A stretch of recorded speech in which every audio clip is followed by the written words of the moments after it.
王爷，求求你别这么对我。装什么？你救我不就是让我娶了你？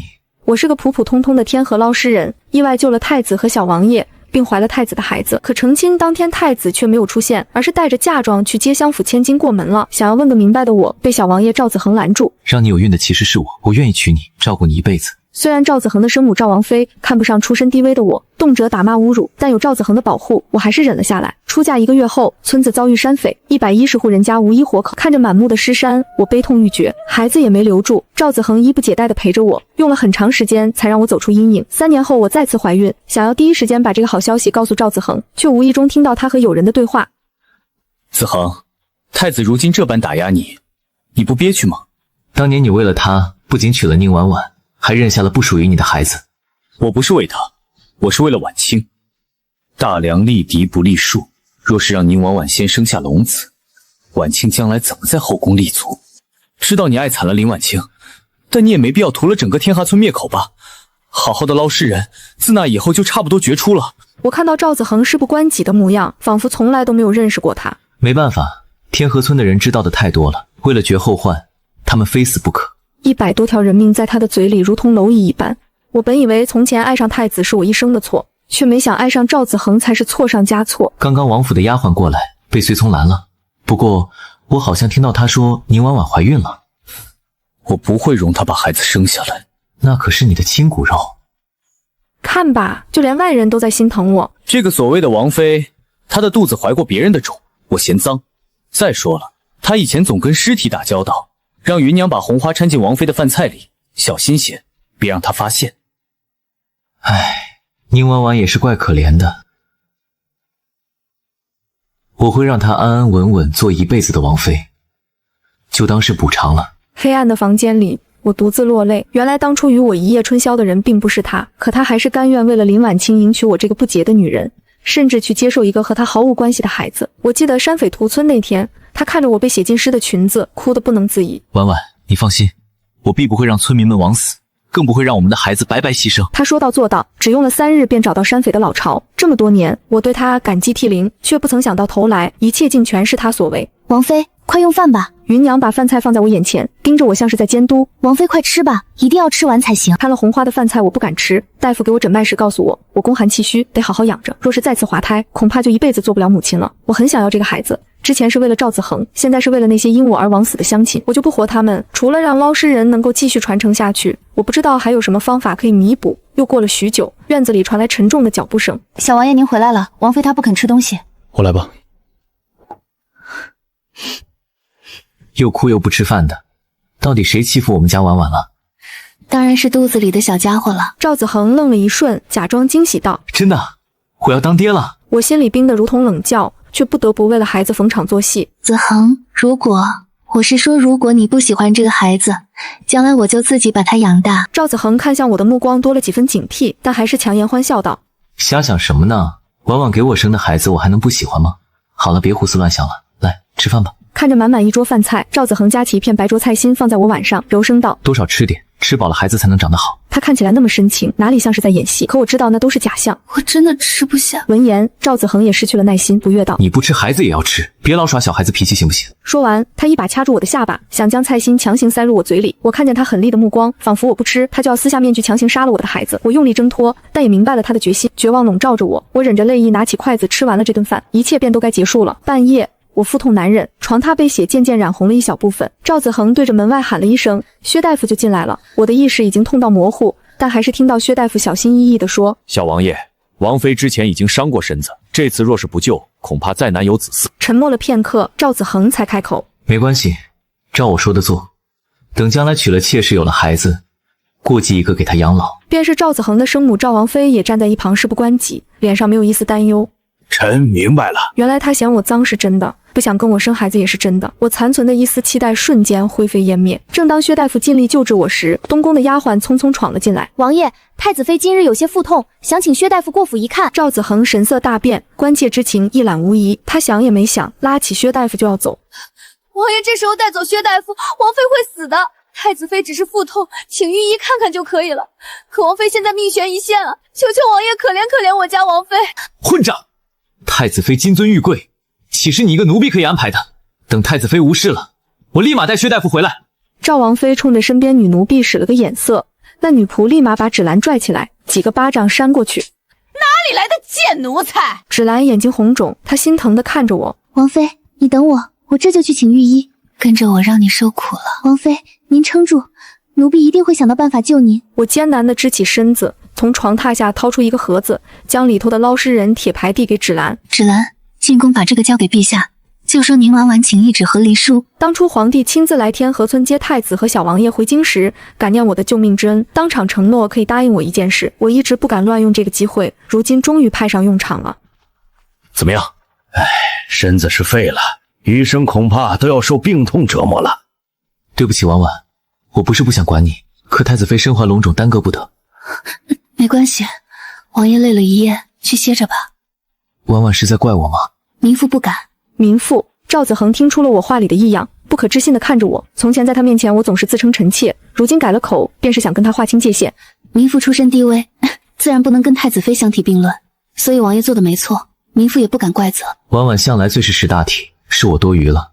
你好好休息，夫君在这陪着你，哪儿也不去。婉婉，你身体还没好，还是在屋里歇着吧。太子妃教训下人，婉婉莫要插手。要是在以前，赵子恒不同意的事，我是绝对不会做的。但现在失去一切的我已经没什么好怕的了。我推开赵子恒，他没想到我今天无数次忤逆他，一时间愣在了原地。子恒，他一介妇人竟如此衣衫不整地出现在众人面前，成何体统？来人，带他去祠堂罚跪3天，不允许吃饭喝水。求您开恩，我家夫人刚小产过，身子还虚，要是去祠堂罚跪，命都要丢了。看来还是打得不够狠。居然还有力气说话，给我继续打，打死为止！本以为是多大的事，没想到仅仅是因为芷兰在请了和离书之后，顺道替我找了御医。因为太子悔婚之事，帝后本就对我心存愧疚，在知道了此事后，狠狠斥责了我。不过就是说了几句，他心如蛇蝎，置别人的性命于不顾。林婉清碍于帝后不敢动我，便想拿芷兰出气。王爷，求你救救芷兰，千错万错都是民妇的错，芷兰只是担心我罢了。婉婉，一个下人罢了，让太子妃出口气。我难以置信地看着赵子恒那张人模人样的皮囊，不明白下面怎么会藏着这样一颗恶毒的心。就因为我们出身低微，所以性命就不重要吗？我如此，芷兰如此，天河村100多户人家亦如此。王爷当初对天河村行下罪孽的时候也是这样想的吗？不过一帮贱民罢了。宁婉婉，你胡说什么？赵子恒，骗了我那么多年，有意思吗？几百条人命，还有我的2个孩子，你不会夜夜难安吗？你都知道了，婉婉，我那是没办法。天河村有人看见过你和太子在一起怀孕的事，若是传出去，朝堂会翻天的。是因为朝堂会翻天，还是怕你的林婉清失权啊？这都是我的主意，跟婉清无关，你别扯上她。那我的孩子呢？第一个怪我伤心过度没护好，那第2个呢？没错，是我让人落掉的，我还没有做好当爹的准备。到了现在你还要骗我？婉婉，别再胡闹了，不管我做了什么，就当是我对不起你。我发过誓我会弥补你，我会让你余生享尽荣华富贵，稳坐王妃之位。赵子恒，我什么都不要，我可以放弃一切跟你和离，放你自由。如果你担心屠村的事会泄露，那我的命你也可以拿走，我只求你救救芷兰。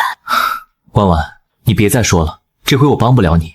婉清的心里受了创伤，她又向来敏感执拗，要是芷兰不死，她会睡不着觉的。太子妃，求你饶了芷兰吧，都是民妇的错。错哪儿了？民妇低贱，不该劳烦御医，不该惹太子妃不高兴罢了。看见你真让人觉得恶心。子恒，我累了，你送我回去好不好？你若再敢多言，休怪本宫无情。我就知道婉清最心善，竟轻易饶了这贱奴才。王爷，帮我找找薛大夫可以吗？任何大夫都不许叫，本宫已经饶了他了，能不能活下来看他自己的造化。赵子恒，我们和离吧。宁婉婉，我看在你服侍了子航的份上，不同你计较。你不要给脸不要脸。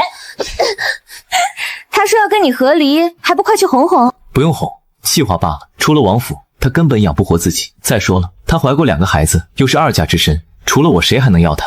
是呀，出了王府，我也许只有死路一条，留下来却永远都会生不如死。这一次，我终于可以解脱了。赵子恒送完林婉清回府的路上，看见一个熟悉的身影正往城外走去。他眯着眼睛看了半天也没看清，转头询问身边的随从：“那是婉婉吗？”随从顺着赵子恒手指的方向看去，视野里连半个人影都没有。小王爷，你眼花了吧？王妃怎么会自己离开京都呢？离开京都4个字像针一样刺进赵子恒的心脏，他心口骤然一疼，有些喘不上气。宁婉婉离开京都只有一种可能，那就是他之前说的和离是真的。如果这事是真的，那他会不会现在已经不在王府里了？巨大的恐惧瞬间笼罩了赵子恒，他害怕宁婉婉真的走了，更不知道该去哪里找她。立刻回府。赵子恒一行人刚赶到王府门口，就看见林婉清的丫鬟等在门口，焦急地伸着脖子朝府里张望。赵子恒快步走上前：“婉清，太子妃怎么了？”小王爷，是薛大夫给太子妃配的安胎药，方子里还缺一味草药，奴婢找遍了药铺都缺货，便来王府问问。王府管事正好从府里走出来，赵子恒一个箭步冲上去，开口问的却不是草药的事。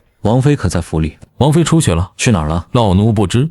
王府里的那味草药也已经用完了。丫鬟满脸惆怅，这该如何是好？太子妃的胎相本就不稳。赵子恒神色复杂地看向宁婉婉的卧房方向，脸上满是犹豫的神色。丫鬟看出了赵子恒的为难，连忙在一旁开口劝说：“小王爷，先去帮太子妃找草药吧。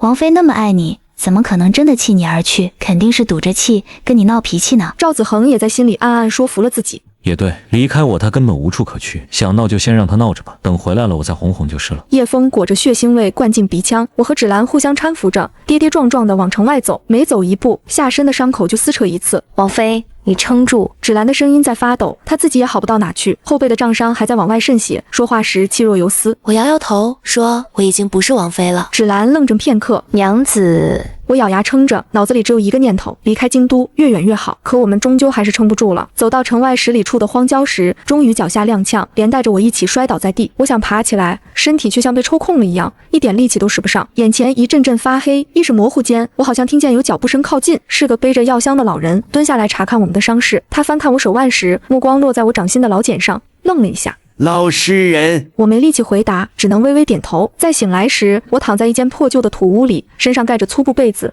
伤口已经被仔细包扎过。芷兰躺在旁边的草席上，脸色惨白，但呼吸还算平稳。老人端着一碗热汤走进来递给我。我妻子死在天河里，是老实人帮我找到了她，让她入土为安。姑娘既然是老实人，老夫断没有见死不救的道理，再难也得是。我轻轻说了一句多谢。没什么，这姑娘的伤比你还重，要是今晚能退烧，命就保住了。我握着芷兰冰凉的手，心里一阵酸涩，这世上一个陌生人都比我的夫君更有情义。正想着，屋外突然传来嘈杂的脚步声，我心头一紧，下意识就要起身查看。老人按住我的肩膀，快步走到门口张望，脸色瞬间变了。是官兵，好多官兵把整座山都围住了。我的心猛地沉了下去，芷兰也清醒了些，拉着我的手。王妃，王爷定是来寻王妃的。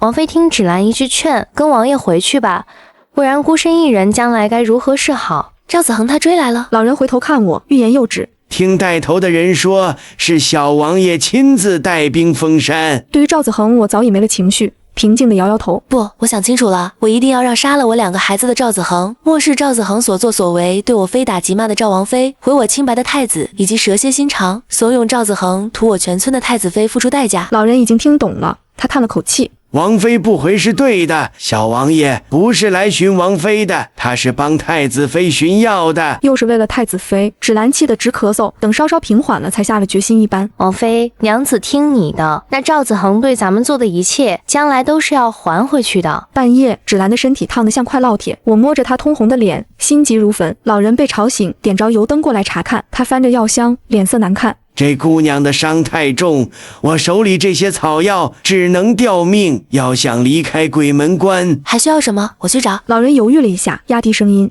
有一味雪莲子能清热解毒，活血生肌，这东西稀罕，整个京都只有太子府的药库里才有。我攥紧了拳头。又是太子府。老人看出我的心思，连忙劝阻。太子府守卫森严，以你现在的身子骨，进去就是送死。我一定要去。老人叹了口气，接过簪子出了门。我看着芷兰烧得干裂的嘴唇，心里像被人生生捅了一刀。这丫头跟着我没享过一天福，还挨打受骂，差点丢了命，我不能让他死。另一边，赵子恒坐在山头，不知为何总觉得心神不安。他想起林婉清不让给芷兰请大夫时的神情，突然间觉得自己心心念念的人怎会这般恶毒？不可能，一定是错觉。婉清是自己的青梅竹马，婉清单纯善良的性子他最了解。只是要是芷兰就这样死了，婉婉会不会一辈子不原谅他？他抬头看向远处半山腰的破房子，感觉心里变得有些空落落的。他实在坐不住了，吩咐随从：你带人继续找药，我得先回趟王府。天快亮时，老人回来了，带回几包药，也给我带回一个消息：封山的官兵撤了。他一边煎药一边说：听说是太子妃身子不适，小王爷连夜赶回京都了。我不知该庆幸还是该悲哀。我站在破屋门口，望着京都方向的天际线，现在该去闯一闯龙潭虎穴了。姑娘，你当真要去？老人拦住我。芷兰从小与我一起长大，我早已把她当成是妹妹，我现在身边只有她了，我一定要救。今日的王府像我嫁进来之前一样冷清。对于赵子恒来说，王府只是个就寝的地方，没有生机。直到宁婉婉嫁进门，他将王府的花花草草全部都救活了，还把里里外外都刷得干干净净。他告诉下人，无论人多人少，1日3餐一定要按时备好，这样才有烟火气。也是从那时起，赵子恒再也没觉得王府阴冷了。天冷了，有人给他换厚被褥；起风了，有人给他做披风。可今天赵子恒刚踏进王府就觉得冷飕飕的，这也让他心里的不安越来越浓。他冲进后院，看到满地的鲜血还没清理完，床榻上的血迹也已经凝固成了暗红色。他抚摸着还留有栀子花香的枕头，仿佛宁婉婉一直都在。王爷，老奴已经让人去找王妃了，只是还没消息。赵子恒脑海里一团雾气，什么都顾不得了，让所有人都出去找，天黑之前再找不到王妃，全部提头来见。可是王爷，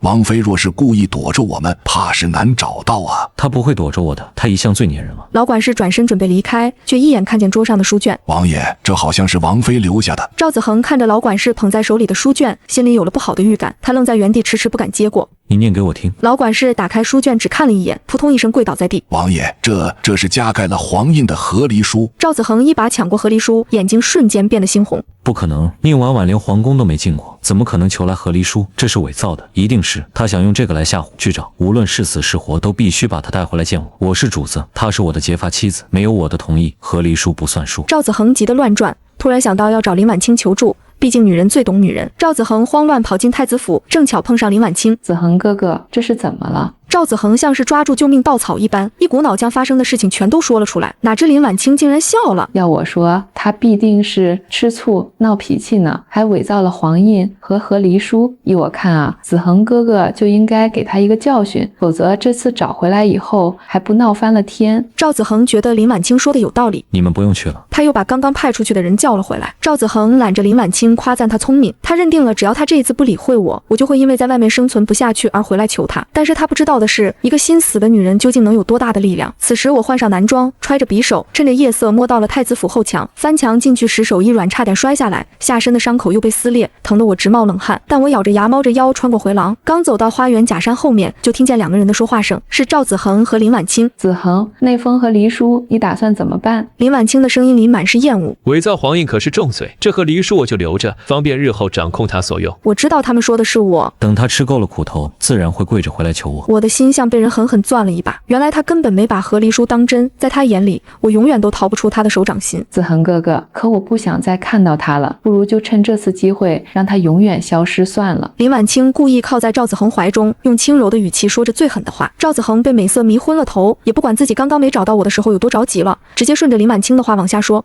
放心吧，婉清。他说的那么轻描淡写，像在说一件无关紧要的事。我捂着嘴，眼泪止不住的往下掉，不是伤心，是恨。一只手突然从背后伸过来，死死捂住了我的嘴。黑衣人一路拖着我穿过密道，七拐八拐，最后将我推进一间密室。他摘下斗篷，烛光映出一张年轻的脸，眉眼凌厉，嘴角挂着似笑非笑的弧度，是肃王。我见过他，先帝大丧时，他站在众多皇子的最后面。赵子恒也跟我提过，当今圣上有10个儿子，肃王排行老4，生母出身低微，肃王自己各方面能力也最差，所以最不受宠。他倒了一杯茶递给我。宁婉婉，别怕，我不会害你。我没接，警惕地盯着他。肃王殿下绑我到此，想做什么？他直视我的眼睛。我一直等一个能帮我扳倒太子和赵子恒的人，今天我等到了。我的心猛地一跳。你要我做什么？跟我合作，我给你一个新的身份，让你接近太子妃和赵子恒，你帮我扳倒太子。我更加警惕，他怎么知道我想要做什么？而且跟肃王合作太过危险，他并不像外人所说的那样一无是处，反而很有心机。如果事情暴露，或者结束后肃王将我推出去顶罪，我也毫无还手之力。你难道不恨他们，不想报仇吗？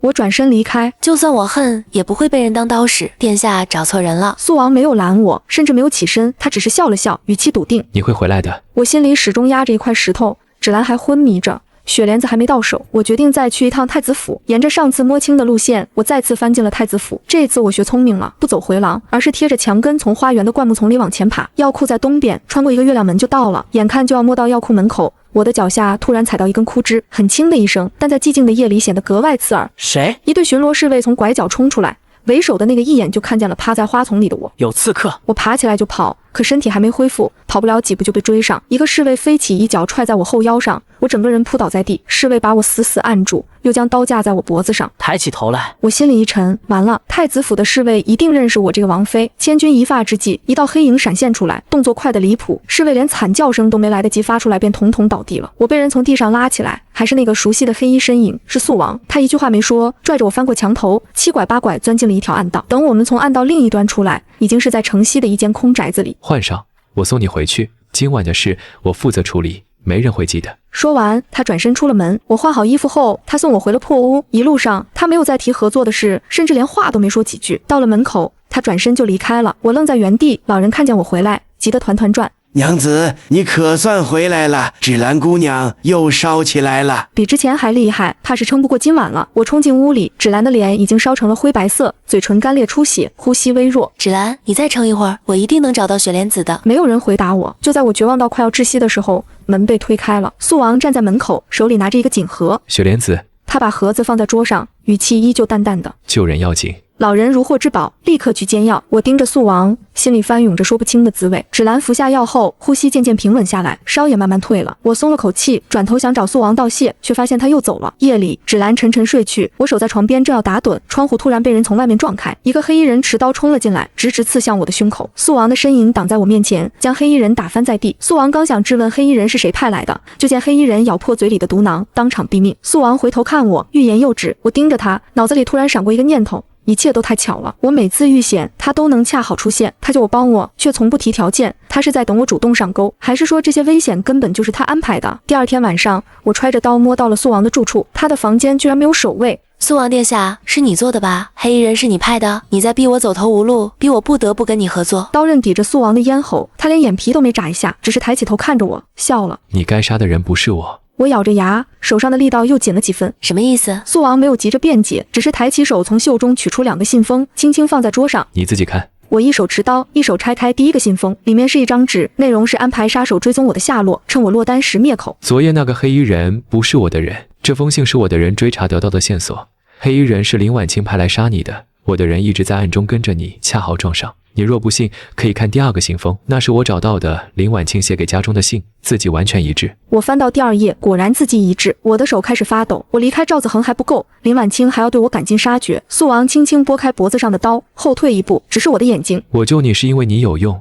但我不会用这种手段来逼你，太蠢了。我放下刀，跌坐在椅子上。我一个人的力量太渺小，要想复仇，跟素王合作是最好的选择。就算最后素王将我灭口，在这之前我能把这些人一起拖入地狱也值了。你想让我做什么？素王嘴角微微上扬，他知道我这是妥协了。出来吧。一个人影缓缓走出来，那是一张完全陌生的面孔，五官精致的不像真人，皮肤白得近乎透明。这是我从西域找来的易容师。易容师走到我面前，伸手捏住我的下巴，左右端详了一下，点了点头。底子不错，7天我能让他变成另一个人。1个月后，太子府会选一批新的侍妾进入，我会让你跟着这些人一起入府。我的心猛地一跳，这样我就可以光明正大的接近所有人。怕了。什么时候开始？现在。易容师打开随身的箱子，里面整整齐齐摆着大大小小的刀具和药膏。会很疼。刀锋贴上我的脸颊，冰凉的触感让我浑身一颤。等等，易容师停下手，素王从怀里掏出一样东西，递到我面前，是一枚小小的铜牌，上面刻着一个字刃。这是我的信物，从今天起，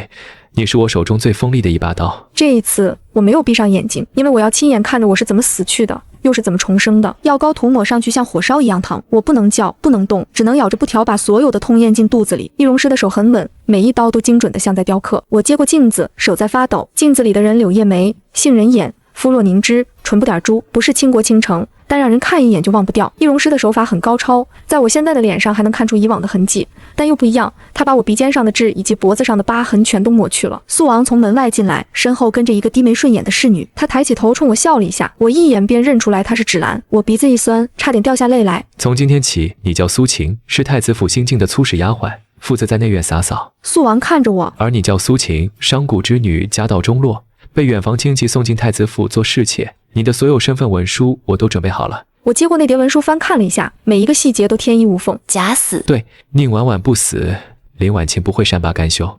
只有宁婉婉死了，你才能以苏晴的身份干干净净的开始。我同意了。第二天黄昏，苏王派人放出消息，宁婉婉在城外的苍梧山一带出没。赵子恒果然来了，他带着10几个侍卫疯了一样的在山间搜寻。婉婉，我后退一步，站在悬崖最边缘。别过来！赵子恒停住脚步，脸色煞白。婉婉，你跟我回去。那封和离书我不认，你还是我的王妃。赵子恒，你屠了我全村的人，杀了我的2个孩子，现在跟我说回去，我没有退路了，我也没有活路了。说完，我纵身一跃，婉婉，我早已在腰间不显眼的地方系上绳子，跳下去时控制力度，落在悬崖下方凸起的小石台上。真虚伪！宁婉婉的死讯3天之内传遍了整个京都。赵子恒从苍梧山回来之后，把自己关在王府里3天没出门。有人说他抱着宁婉婉的枕头不吃不喝，有人说他把和离书的碎片一片片捡回来粘好，最后还是林婉清出面，赵子恒才从阴影里走了出来。苏晴是商贾之女，走路要端庄但不能畏缩，说话要温柔但不能怯懦，最重要的是要学会哄人。我一遍遍地练，练到腿发软，练到嗓子冒烟。苏王终于点了头，可以了。明天太子府选侍妾，我已经买通了负责选人的管事。芷兰呢？她3天前便进府了，现在在内院做洒扫，负责接应你。我深吸一口气，点了点头。第二天一早，我和10几个女子一起从太子府的侧门被带了进去。管事婆子厉声道：“苏晴留下，明日一早去正厅给太子妃请安。太子妃说什么，你们就听着，谁要敢多嘴多舌，别怪我不客气。”我有些兴奋，没想到这么快就能见到林婉清。第二天清晨，我换上管事婆子送来的衣裙，跟着其他侍妾一起走进正厅。正厅里茶香袅袅，我跨过门槛的瞬间，听见丫鬟通传：“奴婢给太子妃请安。”给王爷请安。我能感觉到一道目光落在我身上，从我的头顶扫到脚尖。林婉清看着赵子恒丢了魂的样子，满脸不悦。都抬起头来。我抬起头，目光始终低垂着。赵子恒微微前倾了身子，盯着我的脸看了又看。这个侍妾倒是眼生。回王爷，奴婢苏晴昨日刚进府。眼睛抬起来，让本王看看。我迎上赵子恒的目光，他的眼神里有探究，有疑惑，还有怀念。林婉清的声音突然尖锐起来。茶盏重重地搁在桌上。子恒，你盯着一个侍妾看什么？赵子恒回过神来笑了笑，只是觉得这女子的眉眼有些像。林婉清打断他，冷笑一声，像谁？像你那个死了的王妃。正厅里的空气骤然冷了下来。赵子恒露出讨好的笑，好端端的提他一个死人做什么？乖，不生气了。林婉清却不肯罢休，站起身走到我面前，居高临下的打量着我。苏晴是吧？商贾之女，家道中落，被亲戚送进来的。本宫看你这张脸，倒不像什么正经人家的姑娘，怕不是哪个勾栏里出来的狐妹子，混进太子府来攀高枝的吧？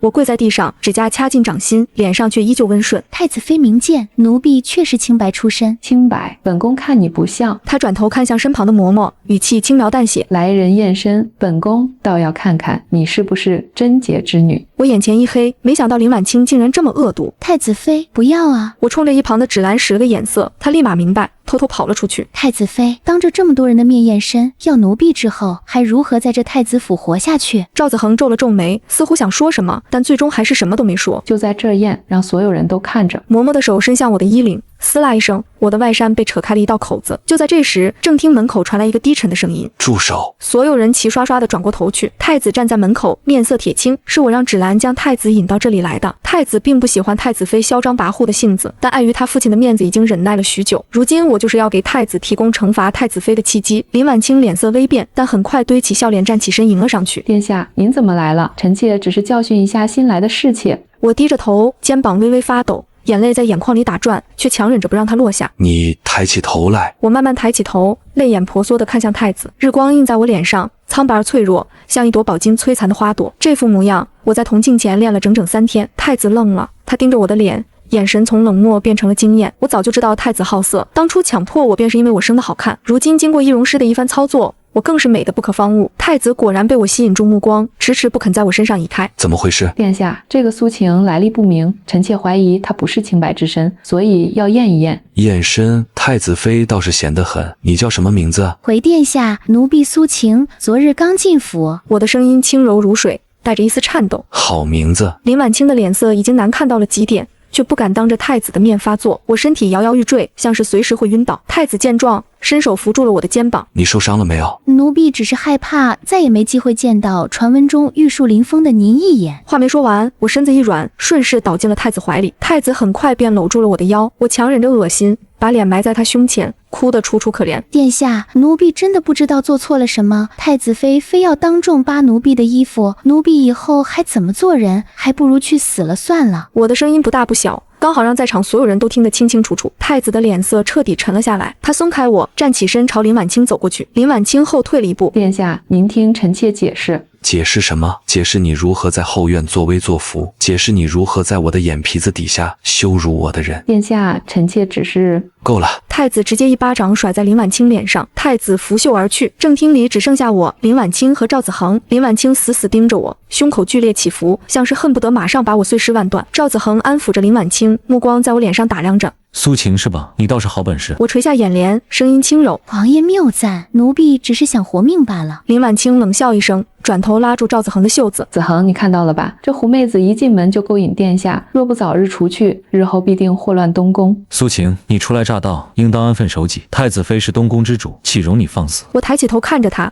嘴角微微上扬。王爷，奴婢有一事不明，想请教王爷。赵子恒皱眉说：太子妃是殿下的妃子，为何太子妃受了委屈，是王爷来替她出头？知道的说王爷顾念旧情，不知道的还以为太子妃是王爷的妃子呢。赵子恒的脸色瞬间铁青。放肆！可这话已经说不回来了。门口传来一声冷笑，太子不知何时折返，正站在门槛上，面色阴沉。说得好，我也想知道为何我的女人要你来哄。赵子恒连忙躬身。殿下误会了，臣弟只是什么？只是心疼她，只是见不得她受委屈。林婉清慌了。殿下，子恒他是一片好心。你叫的倒是亲热。赵子恒，从今日起，没有我的手谕，不许再踏入太子府半步。赵子恒脸色一白，终究没敢再说什么。太子看向太子妃：你也回你的院子去，没有我的允许，不许出来。临走前，我看到林婉清狠狠瞪了我一眼，我目不斜视。正厅里只剩下我和太子，他转过身，目光落在我身上，带着一种猎人打量猎物的炽热。他走过来，抬手捏住我的下巴，迫使我抬起头。苏晴，你胆子不小，敢当众质问太子。我任由他捏着，眼眶微红，声音轻得像风。奴婢只是不想被人当众羞辱。太子笑了。不想被羞辱？那你知不知道，进了我的后院，迟早要有这一天。我咬了咬嘴唇，眼泪在眼眶里打转。奴婢知道。那你还敢顶撞太子妃？奴婢只是不想让殿下被人笑话。太子的手顿住了。什么意思？外面的风言风语，奴婢进府前就听说过，说太子妃和小王爷青梅竹马，形影不离。奴婢原本不信，可今日一见……我没有说下去，但意思已经再明白不过。太子的脸色变了又变，冷笑一声：好一个苏晴！我跪在地上，声音乖巧：恭送殿下。脚步声远去，我擦掉眼角的泪水，嘴角微微上扬。第一步成了。芷兰终于从柱子后面闪出来，小声询问：姑娘，您没事吧？没事，去准备一下。今晚我要让太子彻底记住我。芷兰点了点头，转身离去。我独自站在空荡荡的正厅里，一阵冷风吹过，我裹紧被扯破的外衫，一步一步走向东暖阁。今晚好戏才刚开始。东暖阁的灯亮到很晚，太子坐在榻边，目光一直粘在我身上。苏晴，过来。我听话的走过去，在他脚边跪下，仰起头，眼波流转，烛光映在我脸上，这是我提前计算好的最美角度。我强忍恶心，脸上依旧带着娇羞的笑。殿下，这是奴婢特意从老家带来的特产酒，殿下要不要尝尝？一杯接着一杯，太子感觉体内燥热不堪，闻着我身上的香气更加着迷。就在他将我压在床榻上，想要下一步动作时，太子昏睡了过去。药粉是素王给我的，无色无味，喝完后能让人立刻昏迷，甚至做一夜春梦，醒来后还会感觉到无比满足。我站起身，脱去外衫，又替他解开衣袍，将两人弄得衣衫凌乱，又将手指咬破，把血抹在帕子上。我把带血的帕子垫在身下，然后躺在他身边，闭上了眼睛。第二天清晨，太子先醒了，他低头看见怀中的我，又看了看满地的衣物，愣了一瞬，随即笑了。我揉着眼睛，假装刚刚睡醒。殿下醒了，奴婢服侍殿下更衣。太子拿出帕子，看到上面的血迹，十分满意，搂住我的腰，在我额头上落下一吻。伺候的不错，有赏。我红着脸，心里却在冷笑。半个月后，我开始晨起干呕，太医来把脉，喜形于色。恭喜殿下，娘子有喜了。其实这太医早就被素王买通，我怀孕是假的。太子大喜，当场赏了我一箱子金银首饰，又命人将东暖阁重新布置，添了好些补品。消息传遍整个太子府，下人们看我的眼神都变了，从客气变成了巴结。管事婆子亲自来给我送燕窝，一口一个酥主子叫的亲热。被禁足的林婉清自然也听说了，气得摔了满屋子的瓷器。她怀孕了，一个刚进府的贱婢，凭什么？丫鬟跪了一地，没人敢吭声。林婉清咬着牙，目光阴狠，去给本宫查，她每日吃什么喝什么，从哪儿来到哪儿去，一五一十给本宫查清楚。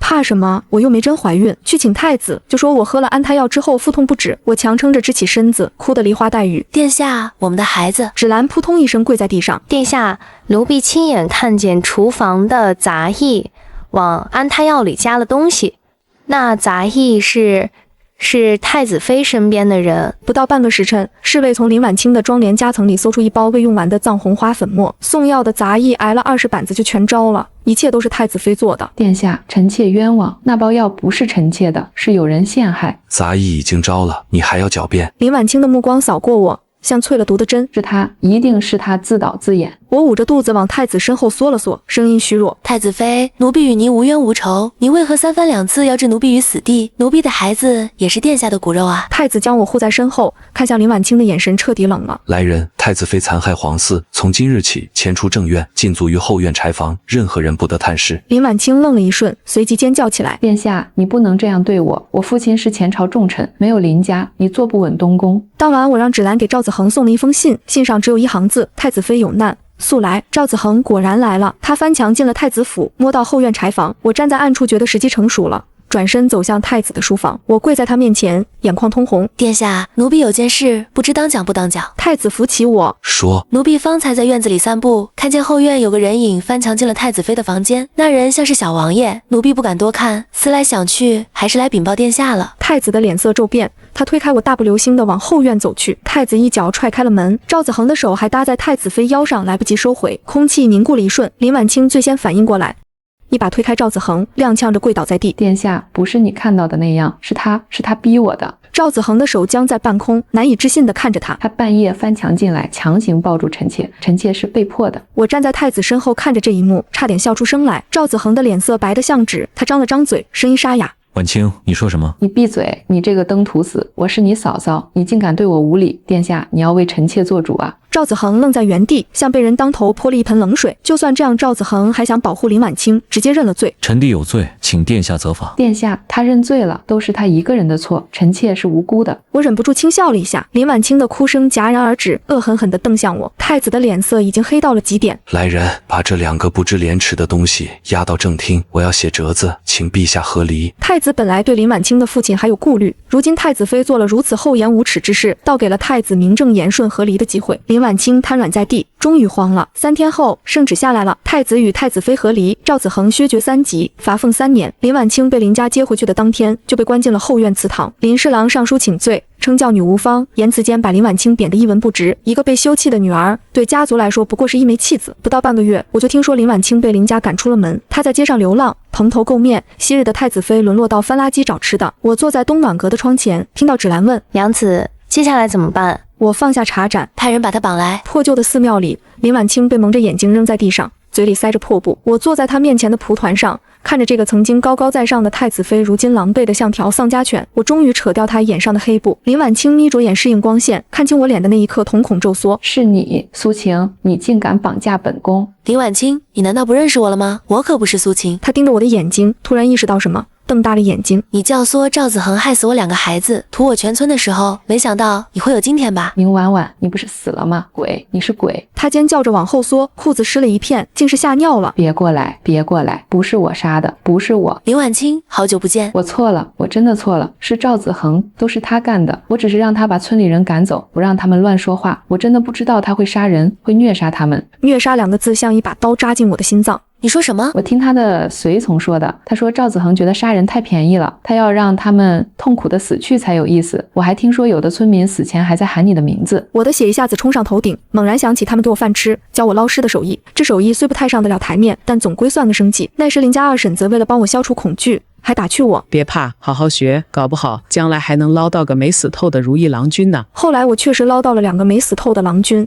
可惜都不如意。我还记得我出嫁那天下了大雨，全村的人都冒雨前来送我。这赵家小王爷看着是个好的，咱们婉婉当真是有福气呢。说二婶子就哭了。婉婉是个好姑娘，以后再不做什么劳什子的捞尸人，好好做王妃，一辈子才能平安顺遂。这些善良的人到死都不知道，要了他们命的正是他们口中的好儿郎。我一定为村民们报仇。我都告诉你了，求求你放过我，我可以帮你，我帮你把赵子恒骗出来，你想怎么杀他都行。我低头看着他，他满脸泪痕，眼里满是恐惧。放过我吧。你知道那些村民死的时候有多疼吗？他的笑容凝固了。林婉清死了，至于怎么死的不重要。林婉清的死讯在京都没有掀起任何波澜，一个被休弃的太子妃，一个被家族抛弃的女儿，没有人关心她是死是活。倒是赵子恒听说林婉清失踪后，竟然没有任何动作。这一次林婉清当场出卖他，再加上前几次的事，他已经彻底死心，反而开始惦记起我的好。黄昏时的京都已经亮起了灯，街道上的人三五成群，谈笑风生，唯有赵子恒一个人失魂落魄。王爷，您一天没吃东西了，要不先垫2口？赵子恒回过神来，他看向街道两边琳琅满目的食物，突然笑了。糖葫芦我都要了啊，好嘞。小贩拿着银子高高兴兴地离开了。王爷，这玩意能饱腹吗？去年除夕婉婉就说想吃糖葫芦，我却说她幼稚，没给她买。这次我给她多买点，她就会回来了。可是王妃已经去世了。我站在角落看着眼前的一幕，迟来的深情比草贱，但这份深情正好为我所用。3日后，太子在府中设宴，赵子恒应邀而来，我以苏晴的身份出席，坐在太子身侧，温顺乖巧。酒过3巡，太子被人叫去议事，命我替他敬酒。王爷，奴婢敬您。赵子恒抬起头，目光落在我脸上。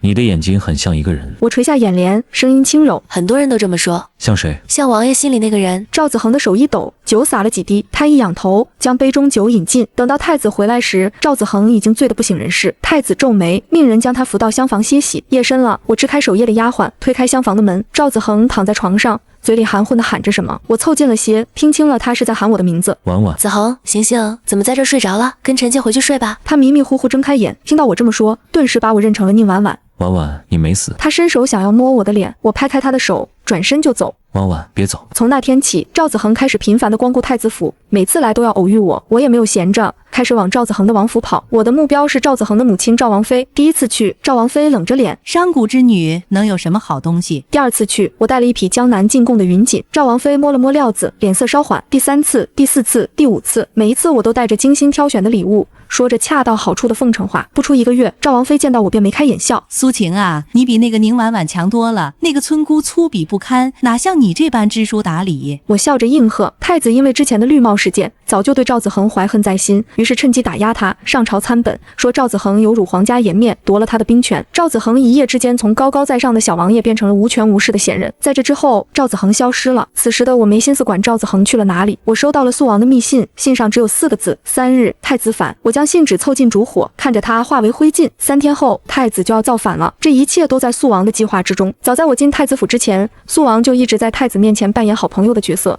替他出谋划策，笼络人心，扫清障碍。我进入太子府之后，帮助肃王时刻观察太子的动向，记下他每天偷偷会见的大臣都有谁。肃王给太子挖的最后一个坑就叫做谋反。昨日肃王骗太子说有内奸找到了太子私联大臣的证据，准备举报给皇帝。听着肃王说出那些大臣的名字，太子慌了。私联大臣是大忌。皇兄，父皇已经对你起了疑心，若再不动手，只怕东宫之位不保。太子对肃王完全没有防备，因为肃王最不受宠，也最对皇位不感兴趣，所以太子下了决心，3天后谋反。而我要做的是让赵子恒全家陪葬。我借着宋某娥的由头来到王府内，找到赵王妃。听说太子殿下最近在联络各府。赵王妃的脸色变了，我知道她听懂了我的暗示，我又凑近了些跟她耳语。如今王爷处境艰难，若能助太子一臂之力，事情办成后，怕是能一步登天。可若是不跟，太子事成之后，第一个要清算的就是不听话的。苏晴，你到底想说什么？我笑了。王爷对奴婢照料颇多，自然是想助王爷一臂之力。赵王妃沉默了片刻，咬了咬牙，跟若是成了，赵家就是从龙之功，谁还敢瞧不起我们？真是蠢货。3更天时，外面突然传来急促的脚步声，门被推开，太子走了进来，握住我的手。苏晴，今晚不要出门，等我回来，你就是太子妃。他走了，我冷笑一声。什么太子妃？我只想看他下地狱。皇宫的方向很快亮起了火光，太子带着亲兵冲进宫门时，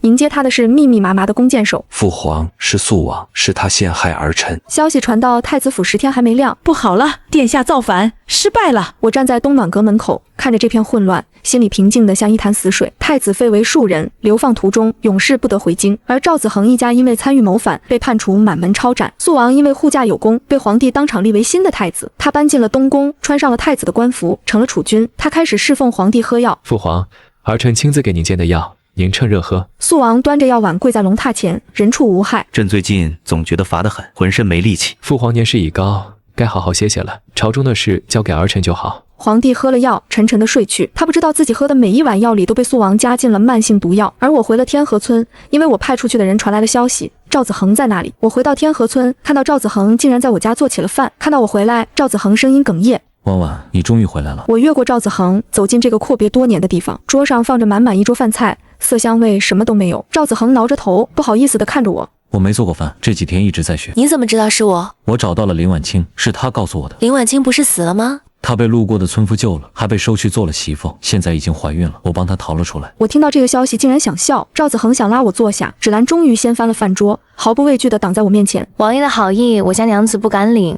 万一这次不是红花是毒药怎么办？赵子恒哑口无言，他单膝跪在我跟前，不顾我反抗，使劲握着我的手。婉婉，对不起，我从前不懂得珍惜，只觉得得不到的爱才最刻骨。直到你离开后，我才明白，那些我看惯了的烟火气才是爱的一部分。婉婉，你不是一直想吃糖葫芦吗？我给你买了好多。我忍无可忍，打断了他。赵子恒，够了！我想吃糖葫芦，那是去年的愿望。人的心都是会变的。我全心全意爱你的时候，你视若无睹。凭什么等你醒悟了，我就得重新回到你身边？我靠在墙上，闭上眼，不想再看他。再一睁眼，赵子恒再一次消失了。找到赵子恒已是3天后，他站在后山的乱葬岗面前，还跪着哭得不能自已的林婉清。子恒，你把我抓来这里，到底想干什么？磕头认错。天河村是你屠的，又不是我。要不是你跟我哭诉，我怎会做出这等伤天害理的事？今天你跑不掉，我也跑不掉。赵子恒扑通一声跪在林婉清身边，将她的头重重地按在地上。我冷笑看着，立马找到救林婉清的那个村夫，告诉他林婉清的位置。我看着村夫将林婉清拖走，林婉清受了惊吓，很快便流产了。村夫不肯花钱给她看病。等我再收到林婉清的消息时，她已经因为感染在猪圈死掉了。我一点不同情林婉清的遭遇，她害死了我的孩子，如此死去才算是告慰我孩子的在天之灵。与此同时，我也将赵子恒关在了地窖里，3天才送一趟吃食，我就是要折磨他致死。还有太子落得个暴尸荒野的结局。皇帝驾崩的消息传来时，我正在天河边扎麻绳。肃王登基了，新帝年号永安，大赦天下。我没有去京都，那些冠冕堂皇的庆典与我无关。夜里我正就着油灯捕鱼网，门外突然传来马蹄声，肃王穿着龙袍从銮驾上走下来。陛下，我来接你回宫，做我的皇后。我愣住了，他看着我的眼睛，神色真诚。宁婉婉，我喜欢你。不是从合作开始，是从很久以前你在天河村救了太子和赵子恒的那天，我也在场。只是我落水后自己爬上了岸，你没有看见我，但我看见了你。你浑身湿透，把外衫脱下来盖在太子身上，自己冻得嘴唇发紫。你说不管是谁捞上来了就得救。从那天起，我就记住了你。我的心猛地一缩。后来你嫁给赵子恒，我无能为力，我只是个不受宠的皇子。母妃早逝，父皇连我的名字都记不全，我只能看着你受苦，看着你失去孩子，失去乡亲，失去一切。所以我发誓一定要让那些人付出代价。我用了3年时间布局，暗中拉拢朝臣，培养自己的势力。然后我找到你，假意说要合作，其实我只是想给你一把刀，我想让你亲手报仇。我的眼眶不自觉地红了。肃王伸出手，现在仇报了，跟我回去，让我照顾你一辈子。我沉默了很久。陛下，您的好意民妇心领了，但民妇不会做您的皇后。他的手僵在半空，因为我厌倦了尔虞我诈的日子，我想休息了。肃王眼里是止不住的失落，但他没有强迫我。不管多久，我都会等你。车马远去，天河村重归寂静。芷兰终于从屋里走出来。娘子为什么不答应？靠近爱情的人会变得不幸，我这一辈子已经不幸够了。话音刚落，远处传来急促的马蹄声。宁娘子，求您救救王爷！王爷他刚刚逃跑的时候，一不小心掉进了天河里，请娘子务必相助。王爷是死是活，我等都必须找到他。正说话间，上游似乎飘来一个人，看穿着好像是王爷。娘子，求你救救王爷吧！河里的人像是感应到了什么，顿时苏醒过来，不停地扑腾。王爷没死，王爷真的没死。随从并排跪在我面前，将头磕得血淋淋的。多年夫妻，娘子不能见死不救啊！我俩早已和离，他的死活与我无关。娘子若是不救，小的这就杀了他。娘子别救，芷兰不怕死。我并没有往河边走，而是转头跟芷兰站在一起。尖锐的剑尖戳破了我的皮肤，一滴鲜血顺着剑柄滑落。娘子，您这是做什么？捞尸人有个传闻，只捞尸体不救活人，若是救了，会一辈子不幸。你看，我就是个例子，所以这次我不救了。随从见我心意已决，只能扔下剑，独自跳进了天河。看着被大水卷走的2个人，我和芷兰相视而笑。娘子，真有这个传闻吗？编的。我说道：赵子恒，你生前厌恶捞尸人，到死却要指望他救命，这大概是你这辈子最大的笑话。回到村子时已经是黄昏，远远的我看见一个人站在我家门口，他穿着月白色的便服，没有带侍卫，没有銮驾，就那么一个人站着，手里提着一个食盒，是素王。我以为上次我拒绝他之后他会识趣一些。你怎么来了？素王说道：宫里的御膳房新做了桂花糕，我记得你喜欢吃，顺便来看看你。他把食盒递给我，笑了笑，我心里有些复杂。陛下，您是一国之君，不该一个人跑出来。一国之君也是人。他跟着我走进院子，毫不客气地坐在小板凳上。再说了，我把朝政都推给内阁了，1个月之内出不了乱子。我心里一惊，他要在这里待1个月，这是要洗的衣裳吗？我说道：放下，那是陛下该做的事儿吗？我什么苦没吃过，小时候在宫里，冬天连炭火都没有，我自己洗衣服，手冻的全是冻疮。我愣住了，阳光照在他侧脸上，没有龙袍加身时的威严，反倒像个普通的农家汉子。我的鼻子一酸，眼泪毫无征兆地掉了下来。他手忙脚乱地掏出手帕递给我。那天晚上我哭了很久，哭天河村的110户人家，哭那2个没来得及出世的孩子，哭那个曾经天真的相信爱情的宁婉婉，哭我终于报了仇。第2天清晨，我推开窗，看见他在院子里劈柴。我看着这一幕，嘴角不自觉微微上扬。走出院门时，阳光洒在天河上，映得水面波光粼粼。婉婉，我不逼你，你想在这里住多久就住多久，想捞尸就捞尸，想种地就种地，我等得起。我停下脚步看着他，要是我一辈子都不回去呢？那我就给你劈一辈子的柴。天河流淌着，带走了泥沙，也带走了一些沉重的东西。或许我真的该放下过去了。素王真的留下来劈柴了。第1天，他劈了一整垛，码得整整齐齐靠在院墙边。第2天，他又劈了半垛，我拦住他，说够了。他擦了把汗，笑了笑，问我中午吃什么。我看着他，心里有种说不出的滋味。这个人穿着粗布衣裳，手上磨出了水泡，却比我见过的任何时候都自在。但我很清楚，这种日子不会长久。他是皇帝，终究是要回宫的。几日后的他离开，黄昏之际，我坐在天河边捕渔网，芷兰急匆匆跑来，脸色发白。娘子，村里来了陌生人，在打听你。我没抬头。什么样的人？2个男人，穿着普通，但说话不像庄稼人。问村里人有没有一个叫宁婉婉的女人住在这儿。我手里的针顿了一下，天河村的人都知道我是谁，但他们也知道我不想被打扰，能绕过村民直接打听的，说明早就知道我的下落。让他们来的人我认识，一个是素王，不该叫新帝身边的贴身侍卫长张凤，另一个面生，但看走路的姿态是宫里出来的太监。张凤抱拳行礼：宁娘子，陛下让奴才来接您回宫。我放下渔网，看着他，我说过了，不去。那太监堆起笑脸，从袖中掏出一卷明黄绢帛。宁婉婉接旨。别念，我打断他，我不想听。太监脸色一僵，张凤挥手让他退下，自己蹲在我面前，压低声音：娘子，您别为难奴才。陛下回宫后3日不曾上朝，大臣们已经议论纷纷。陛下说，若娘子不回去，他便亲自来接。那就让他来接。张凤愣住，没想到我会这么回答，他张了张嘴，终究没敢多说什么，带着太监走了。芷兰凑过来：娘子，您真要让陛下来？他不会来的，一次可能还会觉得新鲜，次数多了就不会了。我继续补网。再说一国之君怎么可能丢下朝政往这儿跑？张凤不过是吓唬我。可我想错了。夜里我被一阵马蹄声惊醒，推开门，月光下站着一人，穿着玄色便服，风尘仆仆，不是素王还能是谁？我说过我会来接你。我靠在门框上看着他，他的马浑身是汗，显然赶了很远的路，身后只跟了2个侍卫，其中一个牵着另一匹空马。你疯了？我说大概是。他走过来，站在台阶下，仰头看着我。宁婉婉，我登基那天，满朝文武跪了一地，山呼万岁。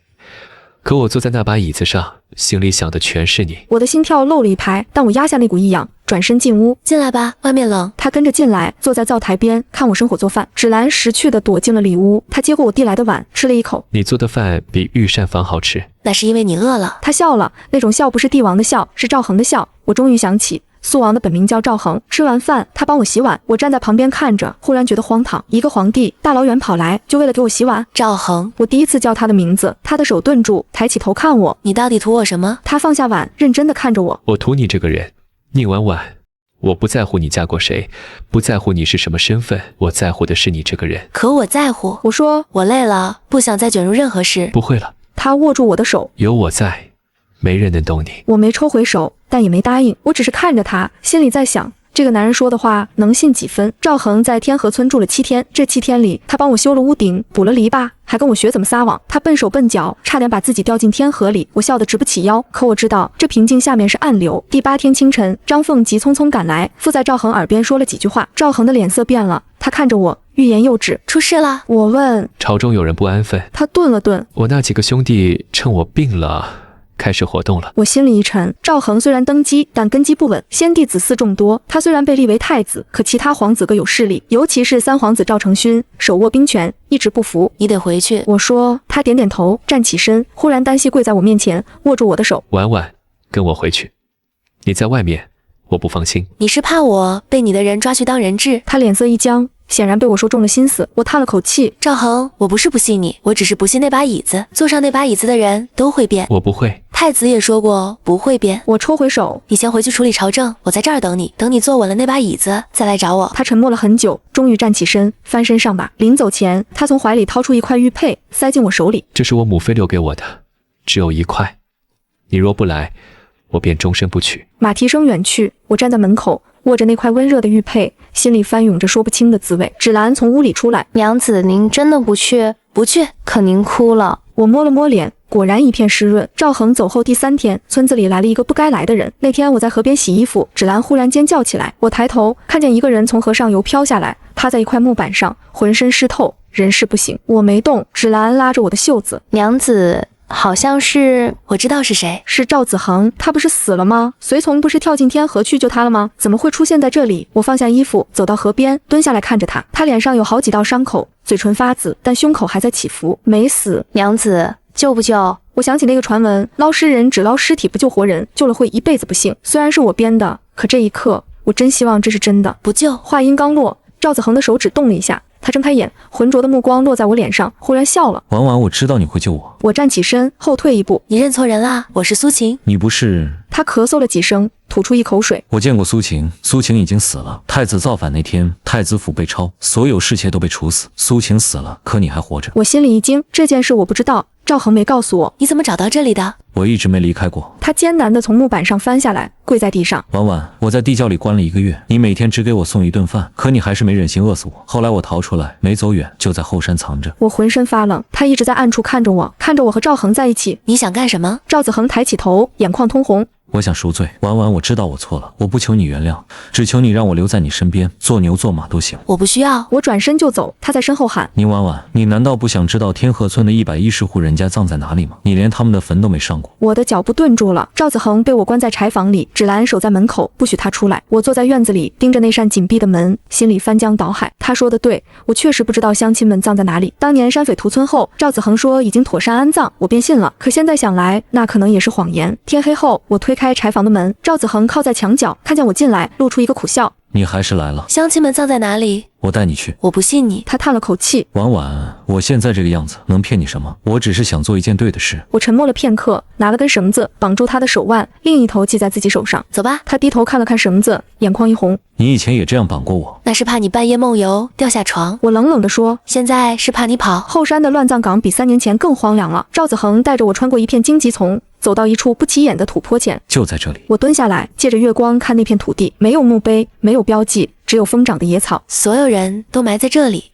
我爹呢？赵子恒低下头。也在。我的手开始发抖。我爹，那个教我捞尸手艺的老人，那个总说完以后不做捞尸人了，好好做王妃的老人，就埋在这片杂草下面。赵子恒。我的声音很平静，平静的连自己都害怕。你动手吧。他愣住了。什么？你不是来赎罪的，你是来杀我的。我转过头看着他。赵恒在这儿的时候，你不敢动手，等他走了你才出来。你在地窖里关了1个月，饿得皮包骨，可你现在站得稳，走得动，说明你根本没被饿成那样，你在演戏。赵子恒的脸色变了，他的手猛地一怔，绳子居然断了。他早就割过，只是做了个假象。他从袖中抽出一把短刀，刀锋在月光下闪着寒光。宁婉婉，你太聪明了。他的声音变得冰冷。聪明的让人讨厌。我若不聪明，早就死在你手里了。你以为赵恒是真的爱你？他冷笑。他不过是在利用你。你以为太子造反是他设的局，可你有没有想过，那个局里你也是棋子？我的心猛地一缩。你什么意思？太子私联大臣的证据是赵恒让我帮他搜集的。赵子恒的笑容里满是恶意。他答应我事成之后保我平安，可结果呢？他把我贬为庶人，满门抄斩，他连自己人都杀。你以为他会对你好？我盯着他，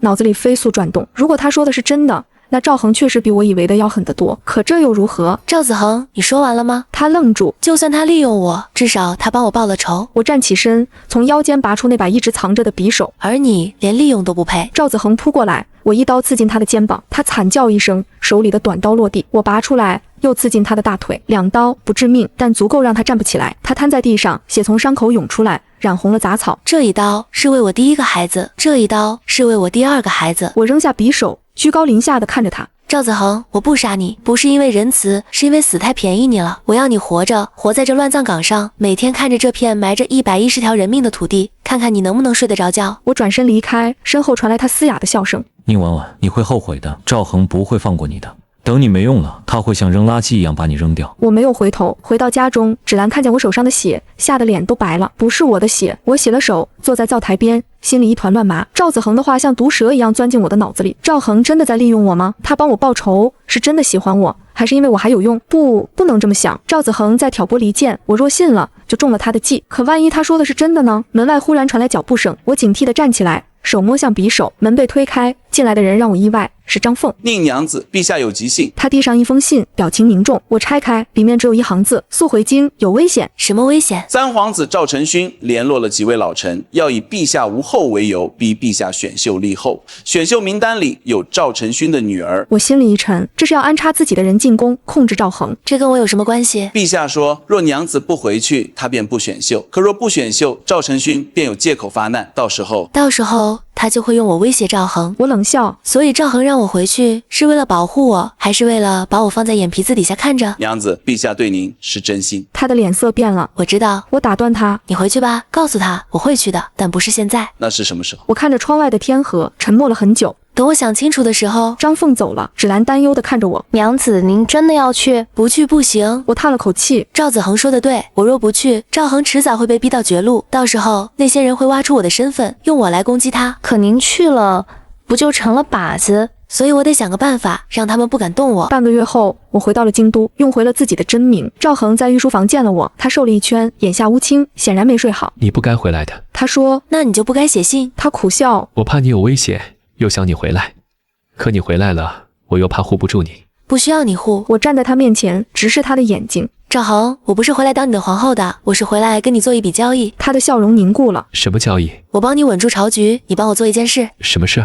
我要赵子恒的命。赵恒沉默了很久。他已经废了，关在刑部大牢里，这辈子都出不来。不够。我说，他屠了天河村110户人家，杀了我的2个孩子，我要他死。朝中有人盯着，若我无故杀他，不是无故。我打断他，他参与太子谋反，本就该判死罪。你留他一条命，是想留着他当筹码吧？赵恒的脸色变了。我继续说，赵子恒跟我说过，他帮你搜集过太子司连大臣的证据，你答应保他平安，却出尔反尔。赵恒，你连自己人都杀，我凭什么信你？宁婉婉，他猛地站起来，脸色铁青。你信他？我不信他，但我要听你说。御书房里安静的能听见烛火爆裂的声音。赵恒深吸一口气，缓缓坐下。是我答应过他，但那是权宜之计。我若不答应，他就会把我的计划告诉太子。宁婉婉，我没有选择。我说，你可以不跟他合作。那我怎么帮你报仇？我的心猛地一缩，他看着我，眼神里满是疲惫。你以为我设那个局只是为了皇位？宁婉婉，我做的一切从一开始就是为了你。赵恒最终还是答应了。3天后，赵子恒被押赴菜市口斩首。我去看了，他跪在刑台上，披头散发，衣衫褴褛。看见我站在人群里，他忽然笑了，笑得眼泪直流。宁婉婉，你满意了吗？我没说话。你以为杀了我，一切就结束了？他嘶吼着。你杀了我，也改变不了你嫁过我的事实。你一辈子都是赵子恒的王妃，赵恒娶你就是娶一个二手货。刽子手举起刀，我转身离开，身后传来一声闷响，人群惊呼，然后是死一般的寂静。我没有回头，走出刑场。芷兰拉着我的手，眼眶通红。娘子，您哭吧。我不哭，可您在发抖。我确实在发抖，不是因为难过，是因为一种说不清的情绪。仇爆了，可我心里空落落的，像被掏空了一样。回到赵恒给我安排的住处，我坐在院子里，看着天上的月亮。赵恒来了，他站在门口，没有进来。婉婉，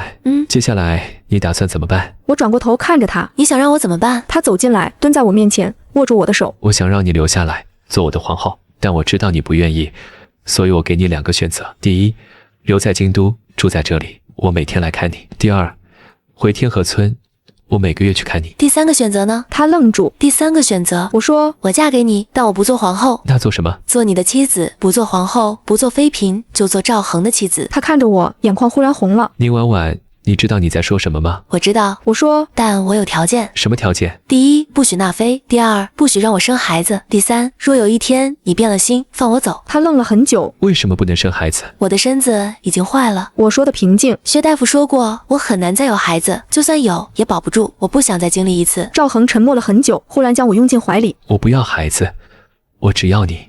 消息传出去，朝堂炸了锅。赵恒要娶一个平民女子为妻，还不纳妃，这简直是疯了。三皇子赵承勋第一个跳出来反对，带着一帮大臣跪在御书房门口，以死相见。陛下，江山社稷为重，不可无后啊！陛下，此女出身低微，又曾嫁为人妇，如何能母仪天下？陛下若执意如此，臣等便跪死在这里。赵恒坐在龙椅上，面无表情地看着他们。朕说了，不立皇后，只是娶妻。她不是皇后，不干涉朝政，不影响你们。可她若生了孩子，她不会生。赵恒打断他，朕已经决定了，将来从宗室中过继子嗣。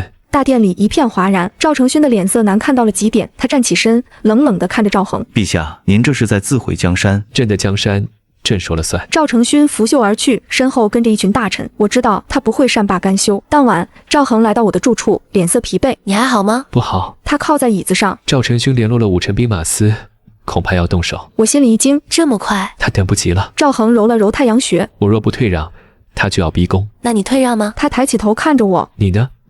你希望我退让吗？我想了想，若你退让，我就走。他愣住。赵恒，你答应过我的，不许纳妃，不许让别人碰你。我说，你若做不到，我现在就走。他忽然笑了，笑得眼泪直流。宁婉婉，你真是个狠心的女人。是你自找的。赵承勋果然动手了。3天后的深夜，5城兵马司的人马包围了皇宫，赵恒被堵在御书房里，身边只有不到100个侍卫。我赶到的时候，赵恒正站在城楼上，看着下面的叛军。你怎么来了？他脸色一变，快回去。我不走。我站在他身边，看着城下密密麻麻的火把。赵恒，你怕吗？怕。他说，但不是怕死，是怕护不住你。我握紧他的手。那就一起死。他愣了一下，忽然笑了。好，一起死。叛军开始攻城，箭矢如雨。赵恒的侍卫拼死抵抗，可人数相差太大，眼看就要守不住了。就在这时，城外忽然传来震天的喊杀声。张凤浑身是血的冲上来。陛下，秦王军到了，是北境大营的兵马。赵恒脸色一变。谁调来的？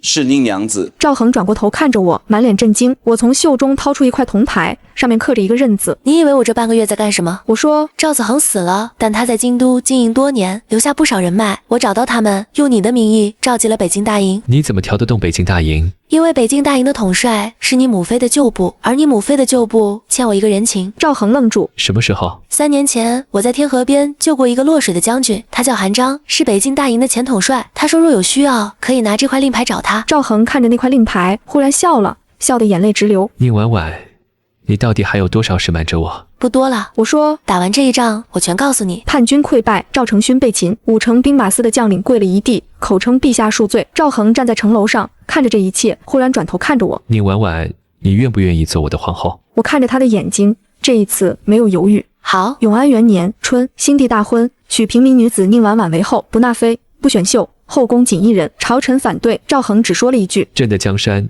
朕说了算。大婚那天，我穿着凤冠霞帔从正阳门进宫，赵恒站在太和殿前，穿着龙袍，看着我一步步走来，他的手在发抖。你紧张什么？我小声问。我怕你反悔。我不会。他笑了，笑得像个孩子。礼成之后，他牵着我的手，穿过长长的回廊，走进坤宁殿。婉婉，他忽然停下来。